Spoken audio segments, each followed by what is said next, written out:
माझं नाव गिरीश चव्हाण देशमुख, राहणार बिटरगाव, तालुका रेणापूर, जिल्हा लातूर येथील आहे. आपण गेल्या वर्षी महात्मा फुले संशोधन केंद्र पाडेगाव इथून एक ऊसाची जात आणली होती, जी की 15,006 आहे. याची आपण लागण 5 डिसेंबर 2024 साली केली होती. साधारण आता या ऊसाला आपले 9 महिने झालेले आहेत. तुम्ही जर बघितलं तर कमीत कमी हा ऊस 20 कांड्यावर आपला सध्या आलेला आहे. आणि एक महत्त्वाचं वैशिष्ट्य सांगायचं म्हणजे या ऊसाचं की 86-0-32 पेक्षा ह्याला 11% साखरेचं उत्पादन जास्त आहे. खोडव्याला जरी बघितलं आपण तर खोडव्याला 11% जास्त उत्पादन देतो 86-0-32 पेक्षा. आणि सगळ्यात महत्त्वाचं सांगायचं म्हणजे अजून एक वैशिष्ट्य असं आहे की ह्या ऊसाची जाडी खूप चांगली आहे. सरळ ऊस आहे, सरळ कांड्यामध्ये ऊस आहे.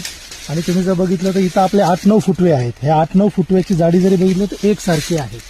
अजून एक महत्त्वाचं सांगायचं म्हणजे ह्या वर्षी आपण हे देणं विक्रीसाठी हे आपण ठेवलेलं आहे 15,006. तर अधिक संपर्कासाठी तुम्ही कॅप्शनमध्ये नंबर दिलेला आहे, त्या नंबरवर संपर्क साधावा. धन्यवाद.